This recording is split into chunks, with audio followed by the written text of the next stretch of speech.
guys. Welcome back to another episode of KO Your Brand, the podcast for fame ready entrepreneurs. I'm your host, Katrina Owens, and I am in the beautiful Honolulu, Hawaii.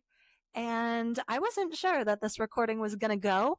I've got my little mini microphone situation here that I'm always a bit distrustful of. But for now, seems like we're doing it. So I'm really excited to be here today with all of you. This episode is obviously going to be a pinch different because I'm not in my studio. I am recording this like entirely differently than I'm used to, but I think that's what's going to make this like kind of fun and different. So I really appreciate you for tuning in and bearing with me if there's any tech glitches or I don't know, whatever happens, happens. But you know what? Had this realization while I've been on this trip. I have traveled. So at the time of this recording, it is May 13th, 2025. And since January 1st, I have had 41 travel days out of the entire year, which is, I mean, that's the life I always wanted. When I was a corporate girl, I was like always dreaming of, you know, being able to travel when I want, work from anywhere, all of that. And this year that wish is really coming true, and that dream has been realized. And I'm trying to get better at taking advantage of the opportunities as they come. So I'm super, super blessed that my very best friend, she has been my best friend since we were like 21. We actually lived together during undergrad and university. She is much smarter than me, and she's a university professor. So she gets to travel to amazing places for her job. And, when it's a destination that she thinks I'm going to like to spend some time in as well, she always invites me, which is super cool. And I love her for that. So she is at her conference, and apologies if you're watching this on YouTube. I keep like shifting around. I'm trying to figure out the best angle for this. Obviously I want to show off like my glowing tan, but also like, the denim shorts on camera is a bit tough, but anyways, we're making it work. We can't complain about too much. We're in Hawaii, for God's sakes. So with that, today's episode, because I spend so much time traveling right now, I want to tell you why you should make traveling and building an international personal brand part of your strategy as you grow, because I believe that it really is the fastest way to grow brand awareness and brand authority, by the way. So I wanted to share a bit more about that on today's episode. I'm doing this all from the heart. I have no outline. Usually I'm here with like my like little chicken scratch outline, or if I'm back home, like I've typed it up and I printed it out, but we've got none of that today. So we are just fully winging it. And I am still trying to set this up properly. Okay. Like, I'm like, is it unprofessional if you see the bed in the background? I don't know, but we're working with this. Okay. Anyways, you don't need to know about that part. So, with that said, let's get into today's episode all about building your international personal brand and why travel should be a part of your strategy when you are growing a brand beyond borders. So, I want to take it back a little bit. Let's take it back I think it's best if we take it back 2 years ago to when I was working part-time at a marketing agency as their marketing director. I think that's a great place to start because that was the time when I didn't have the freedom to take a vacation or even a working vacation whenever I wanted to. And it was something I really envied the agency owners for being able to do. But it's funny when you work for a corporation, or even, I mean, that wasn't a big corporation, it was a small business, but they were really focused on having everybody all together at all times. And I mean, obviously my life looks completely different now, but I think it's so important to understand that from a business owner perspective, I actually get that. I get wanting to have your team together. I understand the power of being in person with people, working together in person. It hits different, but I also know that there are tons of businesses and corporations and all of that out there that don't do in-person stuff, and they're fully remote, and that works too. So I don't hold anything against like my previous employers, but I know for a long time I wanted the ability to just have a more flexible schedule for so long. And I never really thought it was going to be a possibility. And then what was really funny is, I obviously ended up no longer working for that agency. But then I started my own agency. As we all know, if you've listened to previous episodes, you'll know that was how I started my business. And I still could not take a working vacation where I felt like I had the ability to like take some days off, but also still work and have some flexibility and leave room for the unknown. When I was an agency owner, I still had to be at my desk 8 hours a day. And if I didn't, I would feel very stressed. And if I wanted to go on vacation, I would have to plan it months in advance to make sure I was scheduling my projects around that. Because when you start out as a freelancer, because obviously I started more as like a freelancer and I scaled my agency to a point where I was supported by different contractors and team members, but my schedule kept getting tapped out.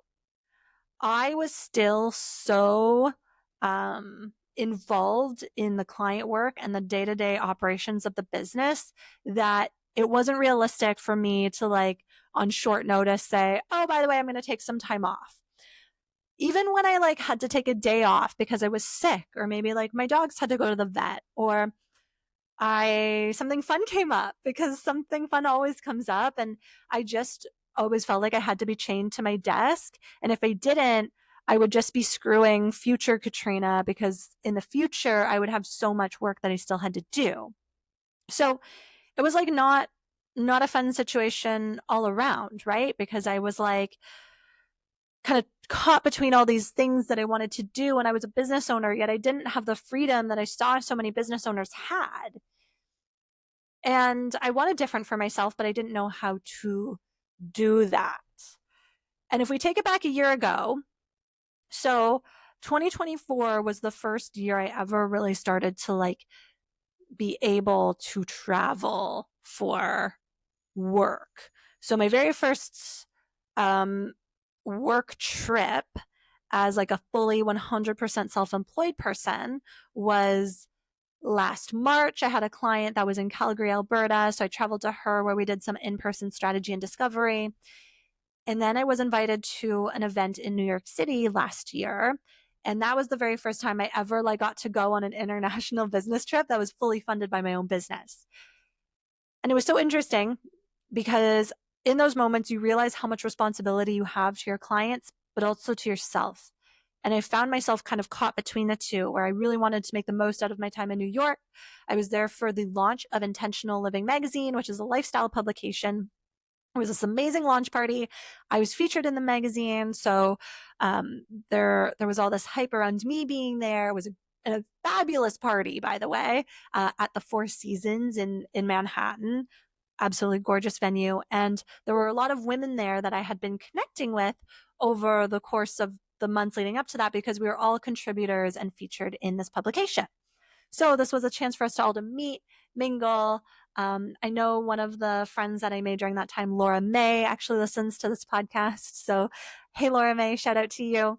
Laura May and I got to have lunch together. She flew in all the way from the UK, so we got to spend some time together. And honestly, it was so great, but I was constantly at battle with all of the client work that I still had to do at the same time. And I actually found myself, like the flight from New York City, like JFK, or did I fly into LaGuardia? I think I flew into JFK that time. JFK to Vancouver is about a 6-hour flight. And on that flight home, I had so much client work to keep up with. It's not like I could even like decompress from the trip. Thankfully, I flew JetBlue, so I had free Wi-Fi, like high-speed Wi-Fi, and I did like 6 hours of client work when I probably should have been resting.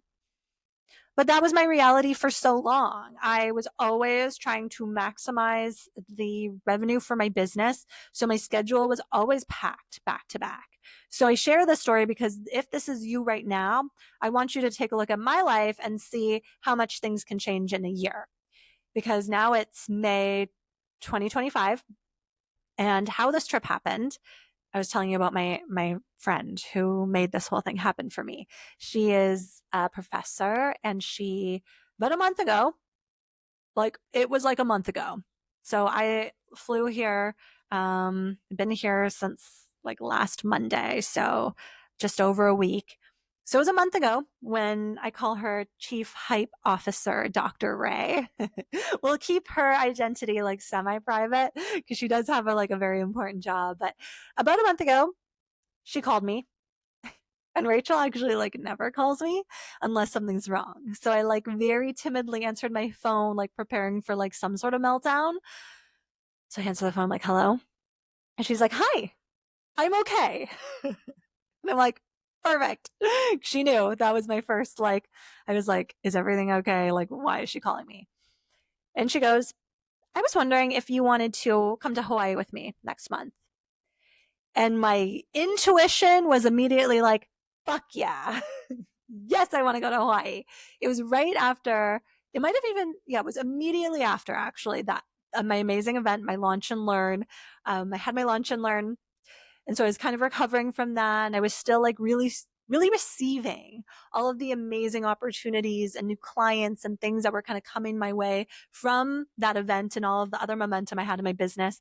And I was like, yes, deep in my gut, I was like, I deserve this vacation so much. So I said, hell yeah.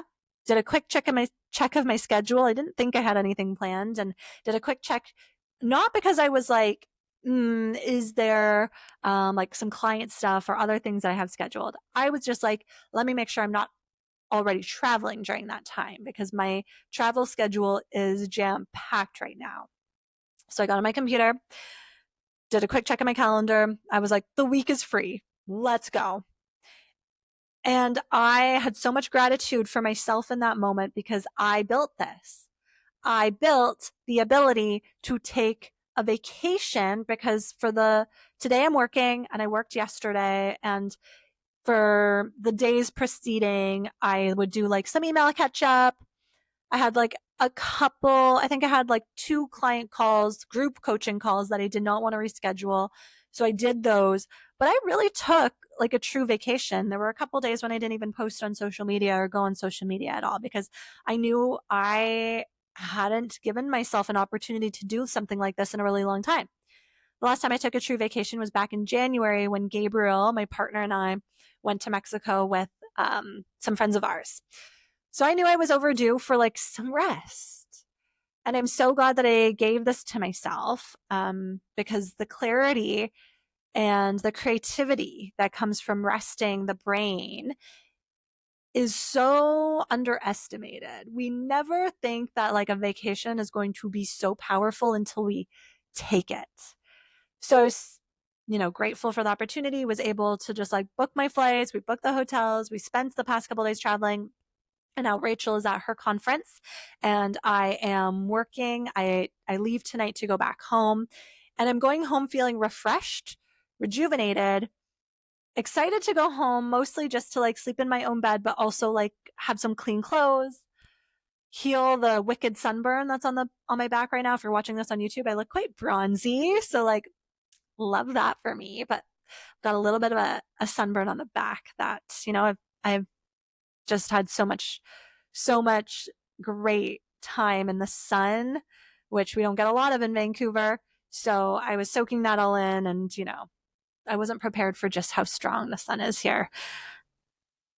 But the best part about going home is that it's not like I'm going home and having to like dive back into client work or catch up or have to do any of these things that like a previous version of myself had to do every time I took a vacation. I get to go home. Tomorrow I'll fly into Vancouver at like 8 a.m. and the whole day is kind of free. There's like a coaching call I want to go on that I'm not leading, that I'm participating in. So I want to participate in that as long as my flight doesn't like get delayed or anything. And then the rest of the day I'll just be unpacking, doing laundry, working on some of my own business stuff, but without this pressure to have to complete everything if I'm just not feeling it. And it took me a while to get to this point, but it's totally possible.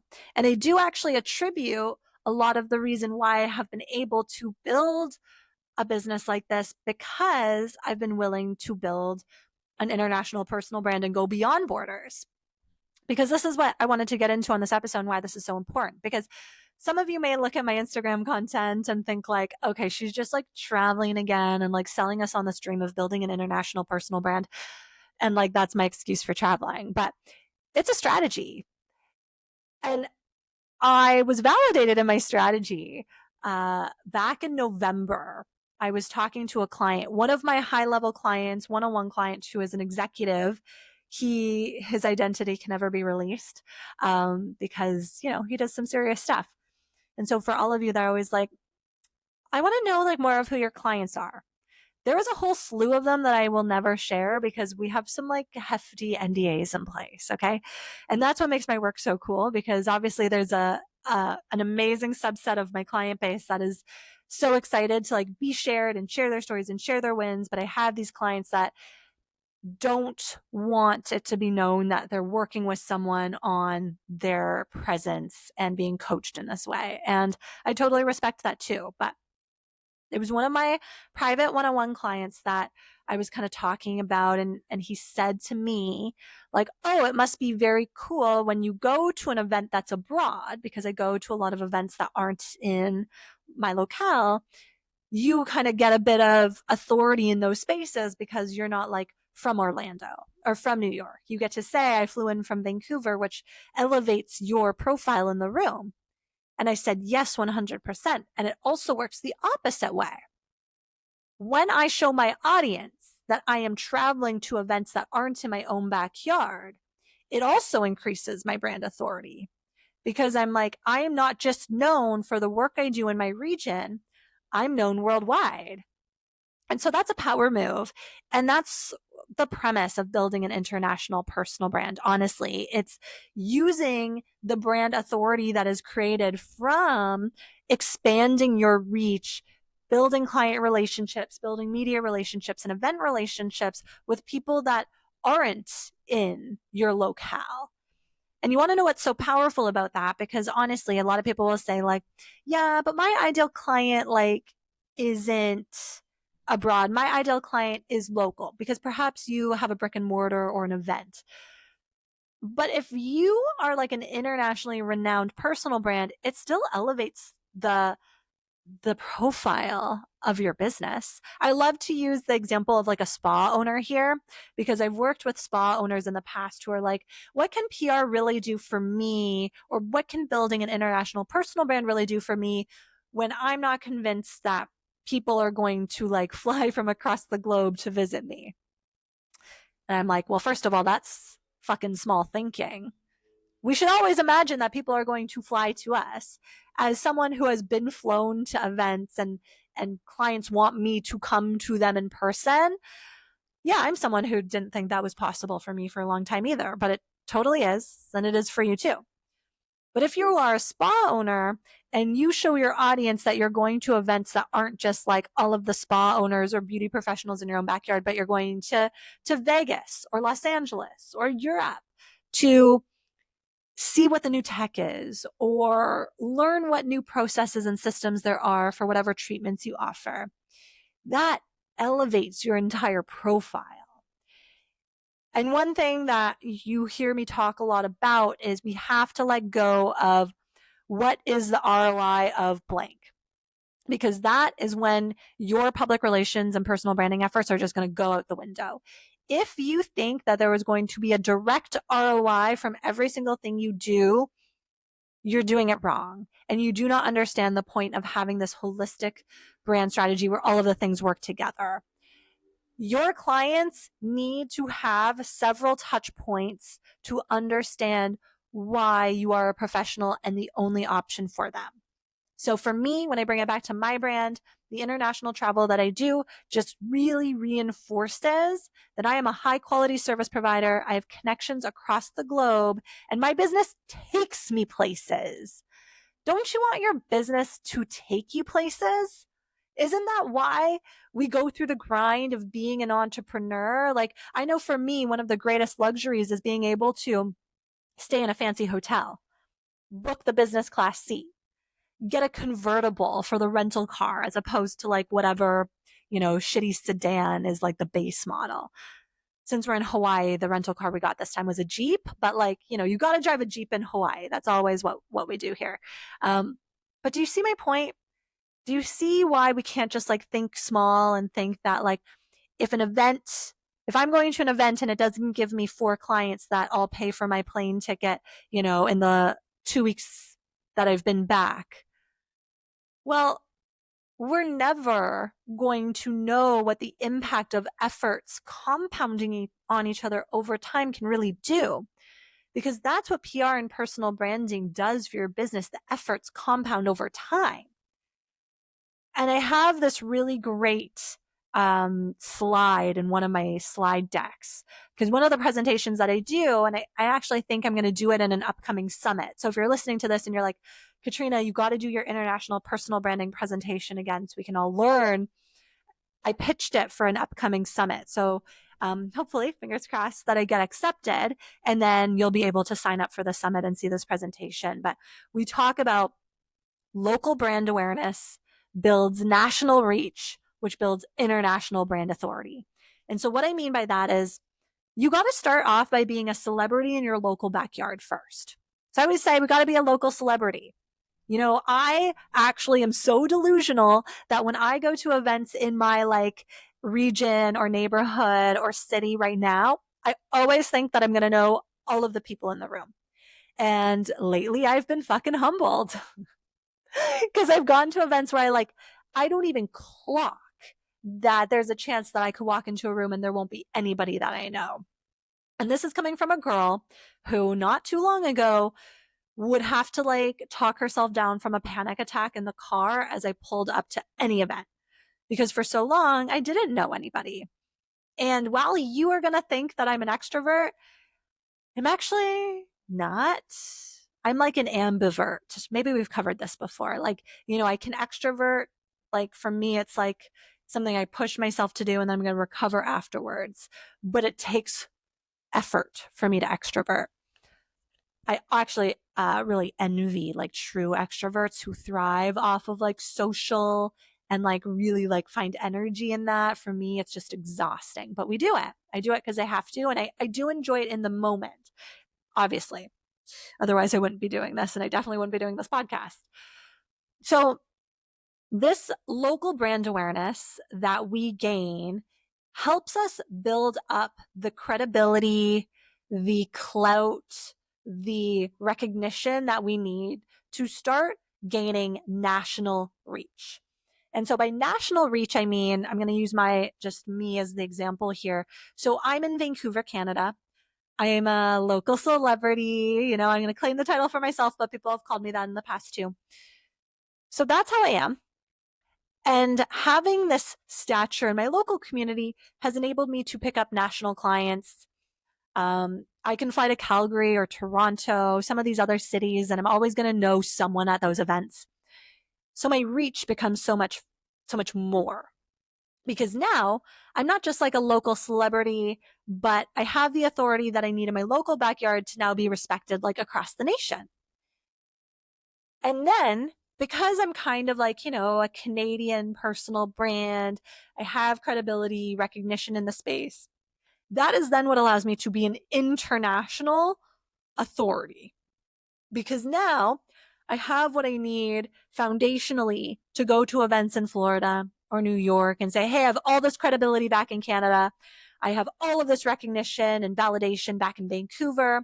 That's what makes it so easy for people like in an international setting to be like, yes, Katrina, we trust you to be on this stage. Or yes, we must feature you in this publication because you're a worldwide babe. Worldwide babe, that just came out. Worldwide boss babe, I guess, is probably a better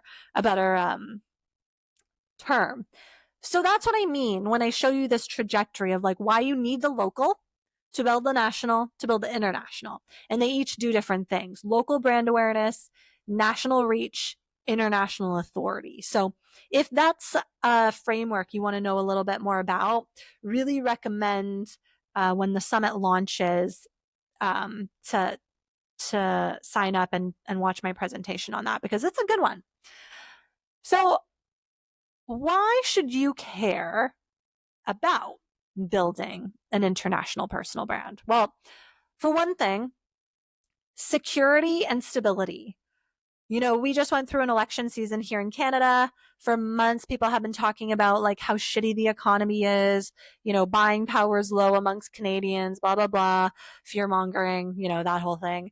A lot of that stuff I actually don't think is true. I mean, I've been having a great time in my business. I know that's not the case for everyone else, or I shouldn't say that. I know that's not the case for like everybody, but this is why building an international personal brand is so important, right? You must go more broad. So if you do have recognition and awareness and authority in other countries, you don't have to rely so heavily on the local market for being the only traffic driver to your business. For me, my audience is about 50% Canadian, 30% American, and 20% other. And by other, I mean Europe, Australia, Asia, Mexico. And that's been really powerful for me because I can withstand shifts in the Canadian market a bit easier. I also charge in US dollars, which is something people love to freak out about on Threads. But here's the thing.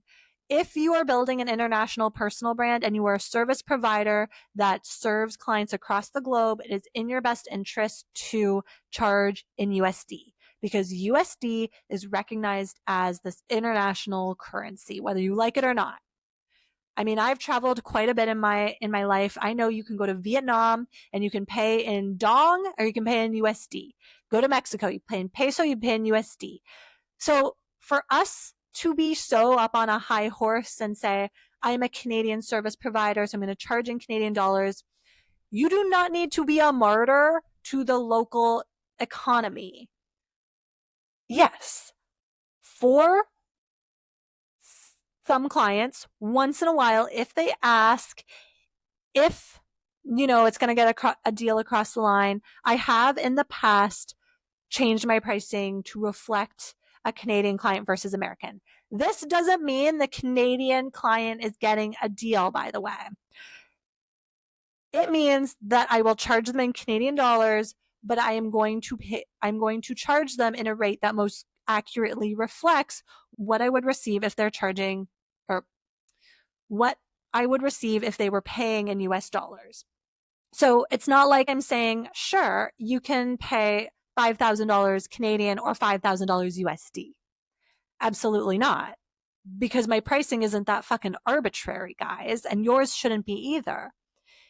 If a Canadian client comes to me and is like, can I pay in Canadian dollars? I will do that conversion and then they can be charged in Canadian dollars so they're not seeing that super high conversion fee that credit cards do.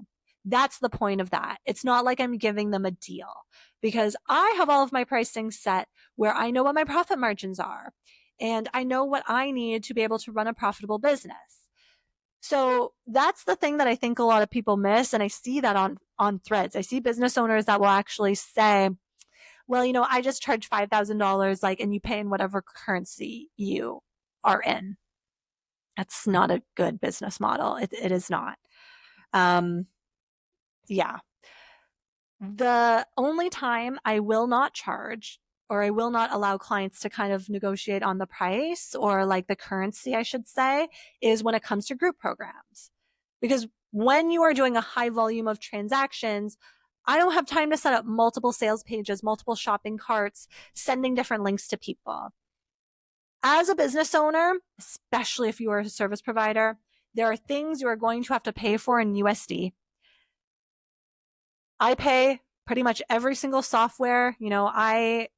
My software subscription fees as a business owner are about $1,200 a month, and most of that is in US dollars. So knowing that, that's how I create the expenses and track my expenses and know how much I need to make to be able to cover these things. Me also traveling to a lot of events in the States, I have to pay for flights. I have to pay for hotels, my food. These are all things that I'm charged in the local currency for. So obviously I'm going to make the choice that's in the best interest of my business. And that's something that I see a lot of on threads right now. And I let it kind of get to me, especially when all of the news around tariffs was very new. I actually had to start like, clicking not interested on a lot of posts because I was like, okay, this just is not, people are being very vocal about how Canadian service providers should run their business. And I just don't agree with that. And maybe you're listening to this and you also don't agree with me. And that's totally fine. But you're probably not building an international personal brand. Because if you are, I would stand by the fact that you want to be recognized as a global figure. And it's really important to charge in what is recognized as a global currency, not just because, sure, you get to reap the rewards of having a little bit of an extra incentive for you every time you make a sale, and not to hate on my American friends here, because I have a lot of them. Unfortunately, Americans, Europeans, all of these other business owners in different countries, they're not always super savvy on what the exchange rate is. So it's easier to just tell them what it is in their local currency. As Canadians, we are hyper fixated on what the currency exchange rate is, but it's not the other way around. Americans, for the most part, aren't tracking like, okay, this is how much the Canadian dollar is worth right now. I mean, some of them are that do cross-border shopping, but most of them aren't. Not in the way that Canadians are obsessively doing this with the US markets. So it's in your best interest to just show them what it is going to be. And by them, I mean Americans.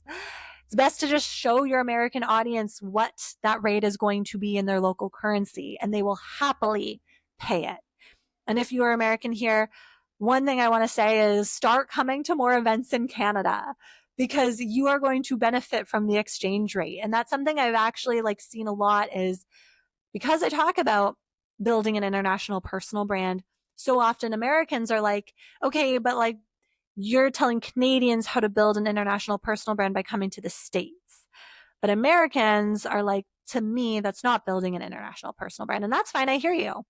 But you should sure as hell be coming up to Canada for one of our events. I am planning to host a couple in the next year.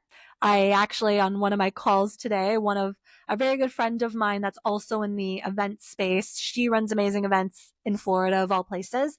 And so her and I were kind of catching up and we workshopped really quickly. This is the benefit of having a circle of entrepreneur friends who are doing the same thing that you're doing and doing it a little bit better than you right now. I really look up to her. It's Taylor from the Power Table Live, by the way, because I know she listens too. So shout out Taylor.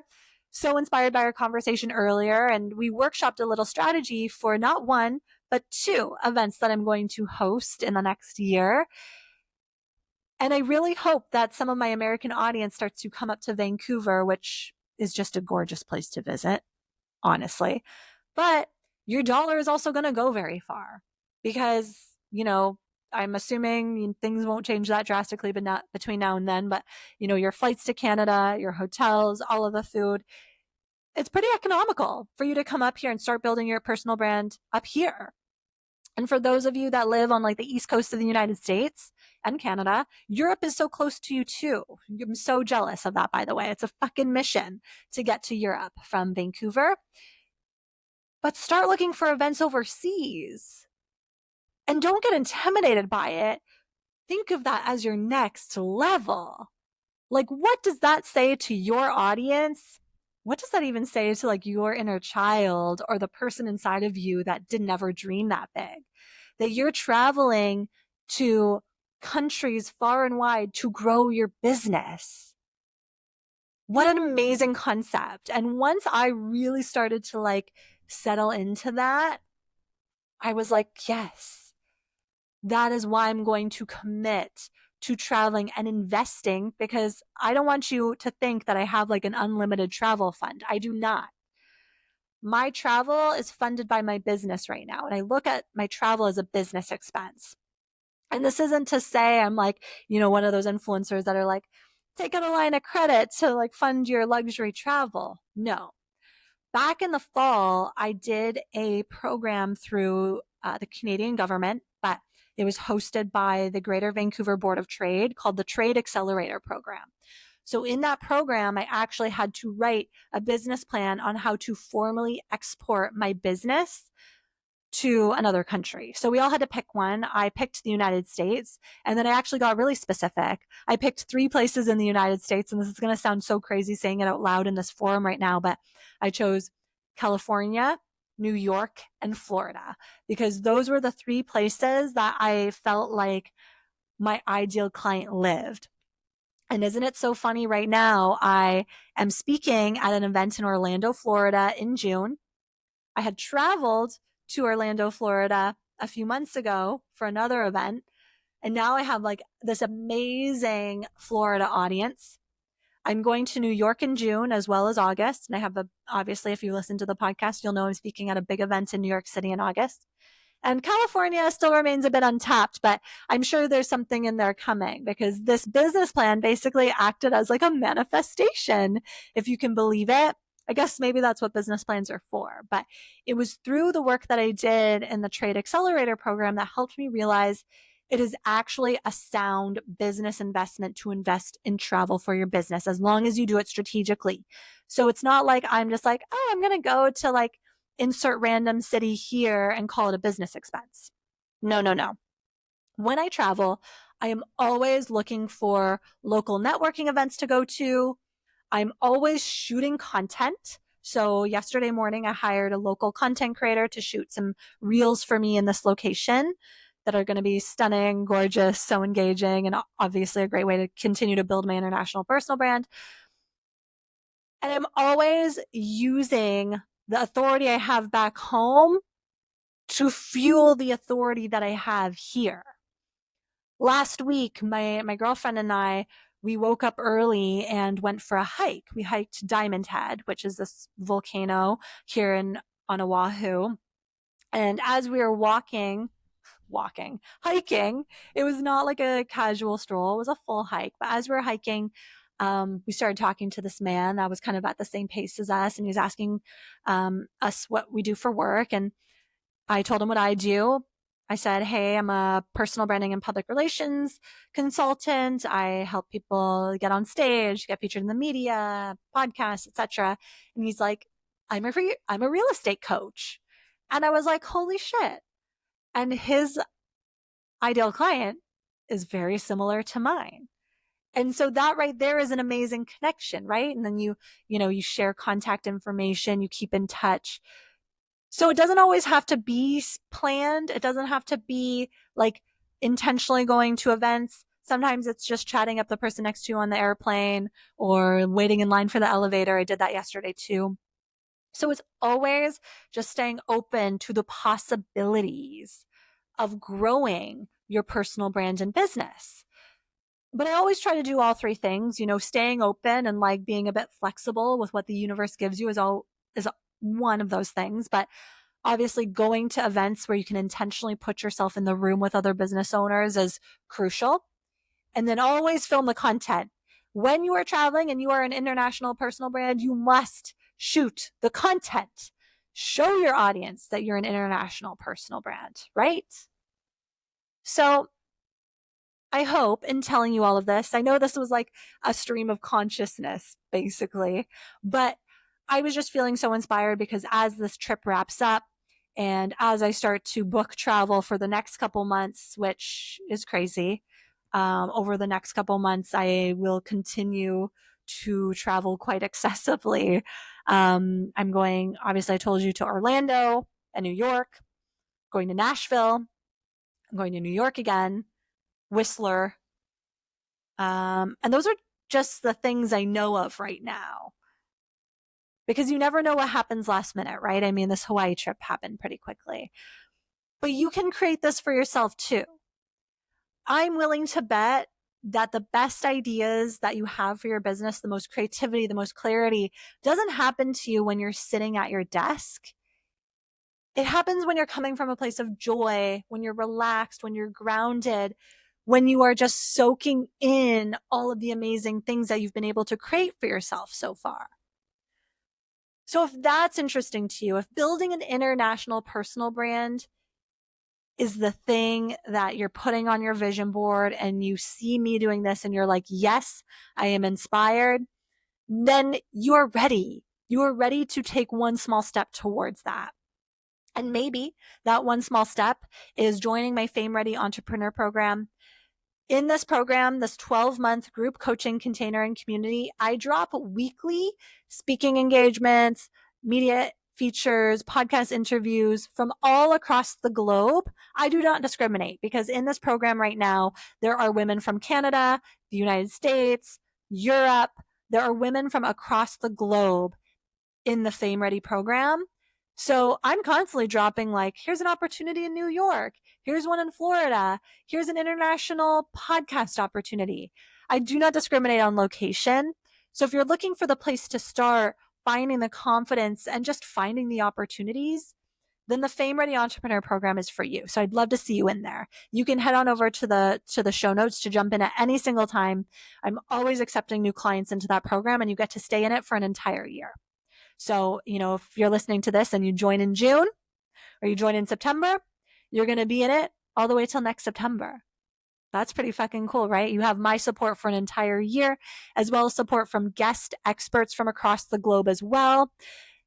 And it's just such a great way to start to really form that international personal brand and your Fame Ready inner circle, because like I said, there's women from across the globe in the community too. So you never know, your next client or collaborator could also be in there. So if that sounds cool to you, head to the show notes to jump inside. I really hope you liked this episode. I never know, like, do you like more structure? Do you like when I'm more free-flowing and unhinged? Do you like vacation, Katrina? Send me a DM at Katrina Owens PR to tell me like what you like, because I want to make sure that I'm creating this content for you. This podcast is not for me. This podcast is for you. So I want to make sure you're getting the most out of it. So make sure that you subscribe, rate, and review this podcast everywhere you listen to podcasts. Follow me on Instagram at Katrina Owens PR. Follow KO Your Brand on Instagram. And I will see you all next week from Vancouver. Toodles. Bye.